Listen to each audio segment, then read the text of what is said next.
Welcome to our channel. Today we how to configure Midjourney to keep brand style consistent step by step clearly. To configure Midjourney for consistent brand style, begin by defining your brand guidelines.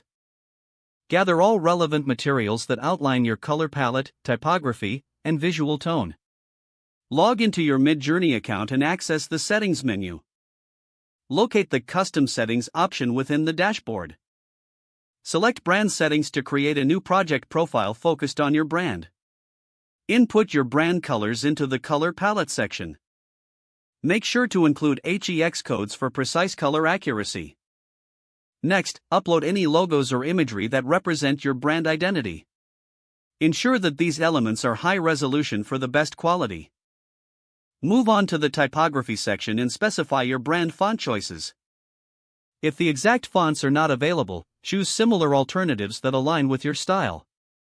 Now, define the visual tone by describing adjectives that represent your brand, such as modern, minimalist, or vintage. Input these descriptors into the provided fields within the platform.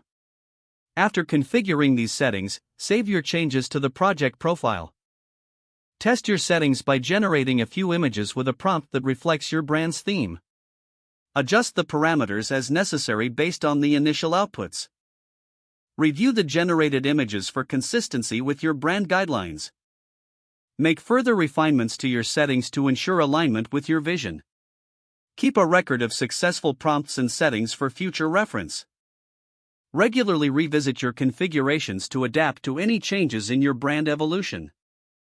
By following these steps, you can ensure that Midjourney produces visuals that consistently represent your brand style. If the page does not load, refresh the browser or try again in a private or incognito window. Make sure you are using the correct email address, then retype it carefully to avoid small typos. If your password is not accepted, use the reset option and create a new strong password you can remember. Check your spam folder for verification or security emails, then complete any requested confirmation steps.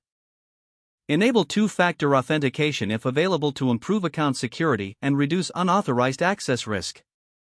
After signing in, review your profile details so your contact information and settings are accurate and current. If you see an error message, note it down and try again after restarting your device and internet connection. Log out when you finish, especially on shared devices, to keep your account and payment information secure. Don't forget to like this video and subscribe to our channel for more step-by-step tech guides.